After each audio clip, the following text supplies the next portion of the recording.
Hello students. आज मैं आपको इस वीडियो लेक्चर में रैस के बारे में बता रहा हूँ कि रैस का पूरा मैकेनिज्म क्या होता है, जिसको आप renin renin angiotensinogen aldosterone system भी कहते हैं, है ना।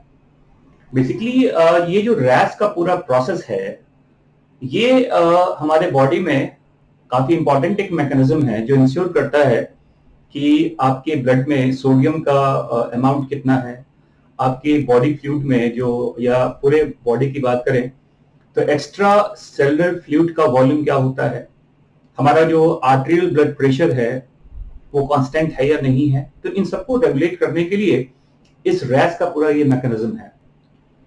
तो रेनिन का रैस का पूरा नाम क्या हो गया, इसे कहते हैं रेनिन एंजियोटेंसिनोजेन एल्डोस्टेरॉन सिस्टम कहते हैं।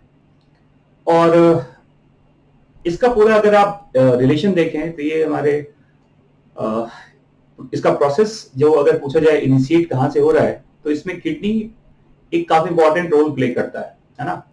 देखिए, जैसे पूछा जाए कि रैस का फंक्शनिंग स्टार्ट कब होता है, तो हमने लिखा हुआ देखो कि जब कभी आपके बॉडी में NaCl का अमाउंट क्या हो जाए, डिक्रीज कर जाए, है ना। Fall in NaCl, fall in ECF volume, extra cellular fluid volume, and third decrease in are arterial blood pressure. अगर आपकी आर्टरी का ब्लड प्रेशर कम हो गया है नॉर्मल वैल्यू से, या फिर आपका जो GFR होता है, ग्लोमेरुलर फिल्ट्रेशन रेट, जो आपके नेफ्रॉन्स में कंप्लीट होता है, अगर ये चीजें कम हो जाएं या डिक्रीज कर जाएं, तो उसको वापस अपने नॉर्मल पोजीशन पे लाने के लिए ये इस रैस का पूरा ये फंक्शन यहाँ ऑपरेट होता है ना। तो अगर अब देखो यहाँ पर, अगर ये सब हुआ, अगर ये सब कुछ हो रहा है, तो इसका इफेक्ट देखो, इट एक्टिवेट JGA, इसे कहते हैं जक्स्टा ग्लोमेरुलर एपरेटस। क्या बोलते हैं इसको? जक्स्टा ग्लोमेरुलर एपरेटस, जो आपके किडनी का एक पार्ट है एक्चुअली, ये JGA। यहाँ देखिए, इसमें बता रहा हूं कि JGA होता क्या है एक्चुअली। जैसा कि आप जानते हैं कि ये वोमेन्स कैप्सूल है, नेफ्रॉन का ये वोमेन्स कैप्सूल है ना। और इस वोमेन्स कैप्सूल में आप देखिए, ये ब्लड का इसके अंदर जो एक फ्लो हो रहा है, मैं फ्लो को इस डायरेक्शन में बता रहा हूं, देखो ठीक है। आप जानते हैं कि हमारा जो रीनल आर्टरी है, जो किडनी में ब्लड लेकर आ रहा है आपके हार्ट से, तो रीनल आर्टरी के ब्रांचेस जानते हैं, वो आर्टरियोल्स में पहले डिवाइड करेगा, और भी कई सारे ब्रांचेज हैं बेसिकली, बट रीनल आर्टरी का जो एक फाइनल ब्रांच है, जिसे आप कहते हैं एफरेंट आर्टरियोल्स। क्या बोलते हैं इसको? Efferent arterioles. और ये एफरेंट आर्टरियोल्स देखिए, इस डायरेक्शन में ब्लड को कहां पे लेके आ रहे हैं, वोमेन्स कैप्सूल के अंदर। तो ये जो एफरेंट आर्टरियोल है, इसकी ब्रांच का नाम क्या हो बताओ? ये जो आपका मैल्पिजियन कॉर्पसल्स है, ये जो मैल्पिजियन बॉडी से कहते हैं, वहां पर आने के बाद ये क्या बनता है बताओ? It makes glomerulus. Large number में क्या बनता है? ग्लोमेरुलस। ये इसके ब्रांचेज होते हैं किसके? एफरेंट आर्टरियोल्स के। और इस आर्टरियोल्स का ये जो ग्लोमेरुलस आप देख पा रहे हो यहाँ पर, ये ग्लोमेरुलस वापस यूनाइट करता है, तो क्या बनता है? एफरेंट आर्टरियोल्स, जो ब्लड को आपके नेफ्रॉन से बाहर लेके आ रहा है। तो एफरेंट आर्टरियोल से ब्लड बाहर निकला, एफरेंट से अंदर आता है और एफरेंट से बाहर जाता है। ये समझ में आ रहा है? अक्सर बुक्स में ऐसे दिखाते हैं कि इधर से एफरेंट है, इधर से एफरेंट है। मैं इस डायरेक्शन में दिखा रहा हूं आपको कि ब्लड इधर से आ रहा है और इधर से एग्जिट कर रहा है। एफरेंट आर्टरियोल्स के भी कई सारे ब्रांचेस बनते हैं, जिसे कहते हैं पेरिट्यूबुलर कैपिलरीज। ये देखिए, क्या कहते हैं इसको? Peritubular capillaries. और इस कैपिलरीज का वापस एक यूनियन है, जिससे कई सारे वेन्स, छोटे छोटे वेन्स बनते हैं बेसिकली, और फाइनली कहते हैं ये रीनल वेन्स के फॉर्म में आपकी किडनी से क्या होगा? बाहर निकल जाएगा, है ना। तो आर्टरी के थ्रू ब्लड की एंट्री हो रही है, और रीनल वेन से क्या हुआ? ब्लड आपकी किडनी से बाहर चला गया। But in the meanwhile efferent arterioles का एक पार्ट देखो यहां पर। एफरेंट आर्टरियोल्स का कुछ पार्ट क्या होता है देखो, आपके नेफ्रॉन के DCT के साथ, डिस्टल कॉन्वोल्यूटेड ट्यूब्यूल के साथ ये आकर एक पॉइंट पर मिलता है। देखिए, ये देखिए, ये डीसीटी है, ये डीसीटी है।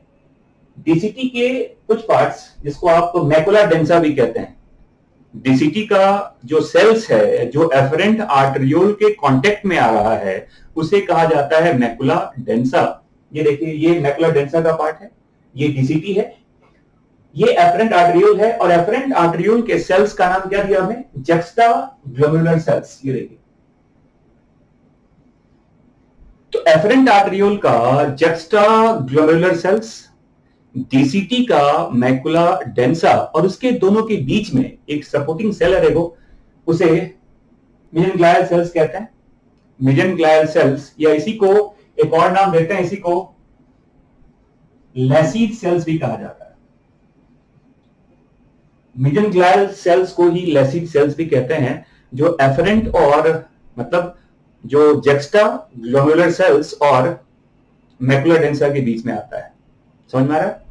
और ये जो पूरा कंपोनेंट है, इस पूरे कंपोनेंट को क्या कहते हैं? इसी का नाम क्या बताओ? इसे कहते हैं जक्स्टा ग्लोमेरुलर एपरेटस। वैसे कई बुक में ऐसा लिखा जाता है कि एफरेंट आर्टरियोल, एफरेंट आर्टरियोल और डीसीटी, ये तीनों जहां मिलते हैं वहां पर मिलता है जेजीए, बट आपके एनसीईआरटी में ये साफ साफ लिखा हुआ है कि एफरेंट आर्टरियोल्स और जो डीसीटी का पार्ट है, ये जहां पर फ्यूज करते हैं इसके पार्ट्स, वही बनता है क्या? Juxta glomerular apparatus. समझ में आ गया? अब देखिए, अगर मैंने कंडीशन बताया आपको कि अगर आपके बॉडी फ्लूइड में या आपके ब्लड प्लाज्मा में NaCl का अमाउंट कम हो गया है, आपका ओवरऑल एक्स्ट्रा सेलुलर फ्लूइड का वॉल्यूम कम हो गया है, आर्टेरियल ब्लड प्रेशर कम हो गया है, ग्लोमेरुलर फिल्ट्रेशन रेट कम हो गया है, ये सारे कंडीशंस जो होते हैं, it activates juxta glomerular apparatus. और इस जेजीए का याद रखना, जो जक्स्टा ग्लोमेरुलर सेल्स होता है, जक्स्टा ग्लोमेरुलर सेल्स जो होता है, यहां से एक केमिकल रिलीज होता है, देखो, इसे कहते हैं रेनिन। रेनिन एक प्रोटीयोलिटिक एंजाइम है, ये एक एंजाइम होता है जो जेजीए से आता है। जेजीए कौन से पार्ट से? जक्स्टा ग्लोमेरुलर सेल से आता है ये, है ना। और देखो, जो मैकुला डेंसा है, जो इसका मैकुला डेंसा होता है,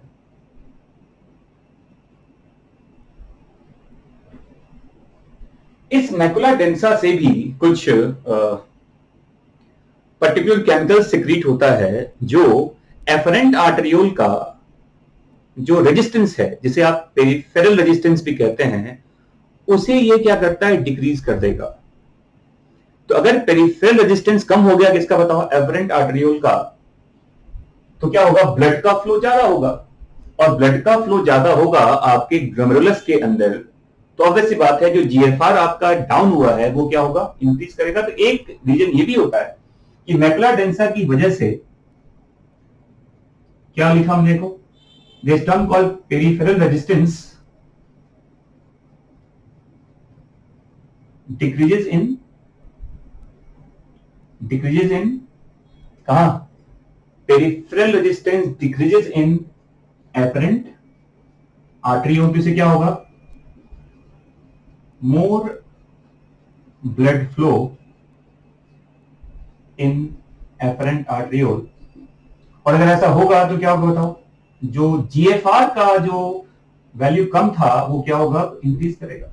तो जीएफआर और भी की तरीके से बढ़ता है। एक रीजन ये भी लिखा जाता है कि जो ब्लड प्रेशर है, ब्लड प्रेशर अगर आप रेजिस्टेंस को कम कर दें, अगर पेरिफेरल रेजिस्टेंस ज्यादा है तो ब्लड प्रेशर भी ज्यादा होता है, और रेजिस्टेंस जैसे ही कम होगा, है ना, तो अब ब्लड का फ्लो ज्यादा होगा टुवर्ड्स ग्लोमेरुलस, और उसकी वजह से आपका जीएफआर जो पहले कम था वो क्या होगा? इंक्रीज करेगा।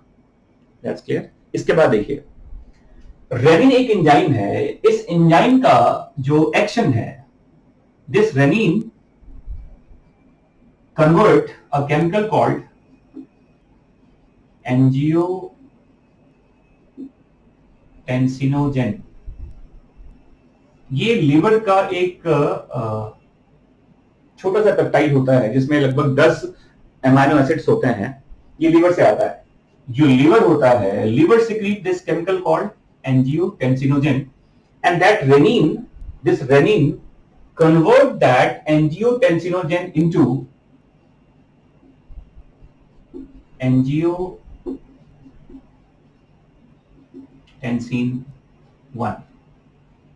याद रखिएगा कि रेनिन एक खुद एंजाइम होता है और ये कैटालिटिक प्रोसेस करेगा, और ये एक छोटे से पेप्टाइड मॉलिक्यूल को जिसका नाम है एंजियोटेंसिनोजेन, जो लीवर से आता है, उस केमिकल को ये कन्वर्ट करता है एक दूसरे केमिकल में। छोटा पेप्टाइड मॉलिक्यूल है ये, इसका नाम है एंजियोटेंसिन 1। क्या बोलते हैं इसको? एंजियोटेंसिन 1।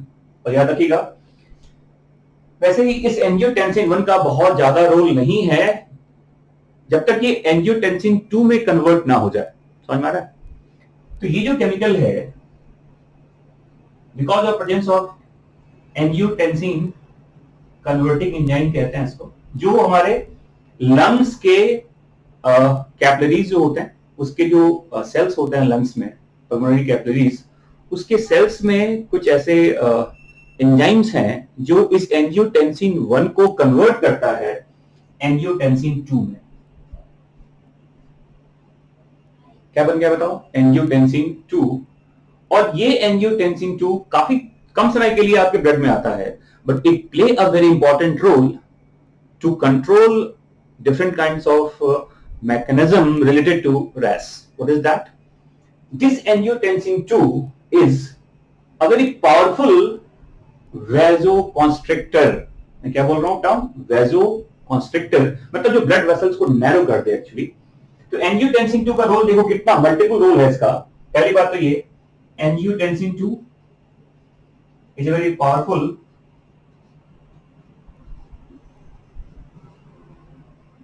vasoconstrictor। ये ब्लड के थ्रू जहां जहां भी जाएगा, ये ब्लड वेसल्स को कंस्ट्रिक्ट करता है। और ऑब्वियस सी बात है, अगर वो वेजो कंस्ट्रिक्ट करेगा तो क्या होगा? ब्लड प्रेशर रेज करेगा। तो इसकी वजह से क्या हुआ? ब्लड प्रेशर बढ़ेगा, आपके आर्टरी का ब्लड प्रेशर क्या होगा? इंक्रीज करेगा। और दूसरी बात देखिए, ये नेफ्रॉन के साथ जो एफरेंट आर्टरियोल्स का पार्ट है, ये एफरेंट आर्टरियोल के पार्ट को भी नैरो करता है। वेजो कॉन्स्ट्रिक्शन ऑफ एफरेंट आर्टरियोल। तो अगर मान लो आपने इसको नैरो कर दिया, देखो, कॉन्स्ट्रिक्शन ऑफ एफरेंट आर्टरियोल,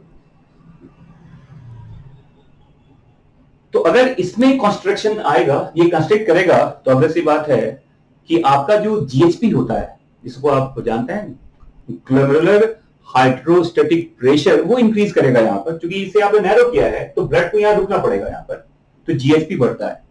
और इस कंस्ट्रिक्शन की वजह से फाइनली क्या होगा? जो जीएफआर है वो भी क्या होगा? इंक्रीज करेगा। तो जीएफआर यहां से भी इंक्रीज कर रहा था, देखो जीएफआर यहां से भी इंक्रीज कर रहा है। समझ में आ रहा है? तो जीएफआर भी बढ़ गया। ओवरऑल आपके ब्लड का डिफरेंट जहां भी आप आर्टरी की बात करें, क्योंकि एंजियोटेंसिन 2 ब्लड के रास्ते ये बॉडी के डिफरेंट पार्ट्स में कैरी होता है, और जहां भी ये जाएगा ये ब्लड वेसल्स को कॉन्स्ट्रिक्ट करता है। तो एक पेरिफेरल जो आपका जो आर्टरी वगैरह है, उसका ब्लड प्रेशर क्या होगा? इंक्रीज करेगा। समझ में आ रहा है? इसके बाद देखिए number 3, angiotensin 2 play a very important role in the retention of sodium and the fluid in the blood plasma or the in the ECF also. कैसे? तो देखो, angiotensin 2 acts on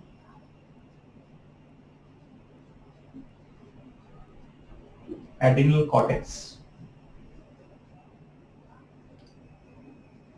ये किस पे एक्ट करता है बताओ? एड्रिनल कॉर्टेक्स पे। आप जानते हैं एड्रिनल ग्लैंड का 2 पार्ट होता है, adrenal medulla and adrenal cortex. तो ये जो एंजियोटेंसिन 2 है, इसका एक्शन कहां पे होता है? एड्रिनल कॉर्टेक्स पे। और इस कॉर्टेक्स से एक केमिकल रिलीज होगा एक हार्मोन यहां से बनता है जिसे कहते हैं एल्डोस्टेरॉन। क्या कहते हैं इसको? एल्डोस्टेरॉन। और आप जानते हैं कि एल्डोस्टेरॉन ब्लड में सोडियम को रिटेन करता है और पोटेशियम को बॉडी से बाहर रिलीज करा देगा सिक्रीशन के थ्रू। तो एल्डोस्टेरॉन का जो एक्शन है ये अब कहां पे होगा? आपके नेफ्रॉन के डीसीटी पे और कलेक्टिंग ट्यूब्यूल पे, कलेक्टिंग डक्ट पे, जो खासकर जो आपके रिनल कॉर्टेक्स का जो कलेक्टिंग डक्ट होता है। आप जानते हैं किडनी का दो पार्ट होता है, रिनल कॉर्टेक्स, रिनल मेडुला कहते हैं। तो कलेक्टिंग डक्ट का या कलेक्टिंग ट्यूब्यूल का वो पार्ट जो कॉर्टेक्स में है ना, वहां से क्या होगा? ये सोडियम के रीअब्जॉर्प्शन को, जो आपके नेफ्रिक फिल्ट्रेट का जो सोडियम है ना, उस सोडियम को ये रीअब्जॉर्ब कराएगा आपके ब्लड में। मतलब आपकी ट्यूब्यूल से वो सोडियम बाहर की तरफ आता है, सोडियम भी आएगा, उसके बाद Cl- भी आता है साथ साथ, वैसे भी बाहर निकल जाएगा वो, और फिर वो वाटर को भी वहां पर रिटेन करता है। तो कहने का मतलब ये है कि एल्डोस्टेरॉन के आने की वजह से क्या हुआ? एल्डोस्टेरॉन की आने की वजह से क्या होता है? Increase in reabsorption of Na plus Cl minus from DCT and collecting duct. Increase in reabsorption of sodium. Sodium plus मतलब आप Na प्लस की बात कर रहे हैं, और एक्चुअली Na+ का जो मूवमेंट है वो ट्यूब्यूल से बाहर एक्टिवली बाहर की तरफ जाएगा और उसको फिर फॉलो करता है राइट आयंस पैसिवली। और जैसे जैसे NaCl का अमाउंट आपके एक्स्ट्रासेलुलर फ्लूइड में इंक्रीज करेगा, वैसे वैसे वहां पर वाटर का भी रिटेंशन होता है आपके नेफ्रिक फिल्ट्रेट से, है ना। तो NaCl जब बाहर आता है तो इसके बाद इसकी वजह से अब देखिए, तो वाटर भी क्या होगा? आपके फिल्ट्रेट से बाहर निकलेगा, और वाटर जब बाहर निकलेगा तो ऑब्वियस सी बात है आपका जो एक्स्ट्रा सेलुलर फ्लूइड का वॉल्यूम है वो क्या होगा? इंक्रीज करेगा। और फिर वो ECF से वो फाइनली वो जो सोडियम है और जो फिर आपका जो वाटर का पार्ट है वो कहां पहुंचेगा? आपके ब्लड वेसल्स में। और ब्लड वेसल्स के अंदर आने के बाद जो ब्लड का वॉल्यूम है वो बढ़ेगा, और ब्लड वॉल्यूम बढ़ेगा तो ब्लड प्रेशर भी क्या होगा? इंक्रीज करेगा। तो एक तो ब्लड प्रेशर इंक्रीज कर गया, और जो यूरिन का जो एक्सक्रीशन रेट था, यूरिन के बाहर निकलने का जो एक रेट था उसे भी डिक्रीज कर दिया था, क्योंकि आपने काफी सारा चीज तो रिअब्सॉर्ब कर लिया, तो ऑब्वियस सी बात है यूरिन का वॉल्यूम भी क्या होगा? डिक्रीज कर जाएगा। तो यूरिन का वॉल्यूम कम हो गया, रिटेंशन ऑफ सोडियम और वाटर का अमाउंट ज्यादा हो गया आपके बॉडी में, है ना। GFR आपका इंक्रीज कर गया। तो जो सारी चीजें कम हो गई थी उन सभी चीज को हमने वापस मेंटेन कर लिया इस रैस के through, and that is the complete mechanism of renin angiotensinogen aldosterone system. Hopefully आपको समझ में आ गया हो गया कि ये पूरा प्रोसेस क्या होता है ना। और तो ये क्वेश्चन पूछा भी जाता है एक्चुअली कि अगर आपके ब्लड में सोडियम का रिटेंशन करना है तो वो कौन सा हार्मोन है जो सबसे इंपॉर्टेंट रोल प्ले करता है सोडियम को रिटेन करने के लिए आपके ब्लड में? तो वो एल्डोस्टेरॉन होता है। और एल्डोस्टेरॉन का सिक्रीशन कहां से होता है? एड्रिनल कॉर्टेक्स से। किसके रेस्पॉन्स में? एंजियोटेंसिन 2 के रेस्पॉन्स में। तो फिर से एक बार समराइज कर दूं मैं आपको कि लीवर से आता है एंजियोटेंसिनोजेन, इनएक्टिव फॉर्म में आता है ये। उस एंजियोटेंसिनोजेन को रेनिन कन्वर्ट करता है एंजियोटेंसिन 1 में, और ये 1 जब ये लंग्स के कैपिलरी को क्रॉस करता है तो लंग्स के कैपिलरी के जो सेल्स होते हैं वहां पर ये जो एंजाइम है ACE, एंजियोटेंसिन कन्वर्टिंग एंजाइम कहते हैं इसको, ये 1 को 2 में कन्वर्ट करता है, और ये 2 फिर मल्टीपल रोल में आता है। देखो angiotensin 2 is a very powerful vasoconstrictor, और ब्लड वेसल्स को अगर ये नैरो करेगा आपके डिफरेंट बॉडी पार्ट्स में, तो आपका जो ब्लड प्रेशर है वो क्या होगा, इंक्रीज करेगा जो पहले डिक्रीज हो गया था। सही है। और फिर मैंने कहा कि इफरेंट आर्टरियोल का ये पावरफुल कंस्ट्रिक्टर भी है, इफरेंट का, नॉट द एफरेंट। तो ये जितना ज्यादा नैरो करेंगे आप, इसका ब्लड प्रेशर यहां बढ़ेगा, जीएचपी बढ़ेगा, और जीएचपी बढ़ेगा तो जीएफआर भी क्या होगा, इंक्रीज करेगा जो पहले कम हो गया था, है ना। और फिर मैंने कहा it acts on adrenal cortex and adrenal cortex secretes aldosterone. और एल्डोस्टेरॉन क्या करता है, ये मैंने बता दिया। एल्डोस्टेरॉन की वजह से आपके डीसीटी से और कलेक्टिंग डक्ट जो आपके कॉर्टिकल पार्ट में होता है, वहां से सोडियम का सिक्रीशन ज्यादा, सोडियम का रीअब्जॉर्प्शन ज्यादा होगा, है ना। वाटर रिटेन करता है आपके बॉडी फ्लूइड में, ये पूरा एल्डोस्टेरॉन का जो फंक्शन है। तो ब्लड वॉल्यूम बढ़ता है, ब्लड वॉल्यूम बढ़ेगा तो ब्लड प्रेशर भी क्या होगा आपका, इंक्रीज कर जाएगा। तो ये था all about the process of RAS।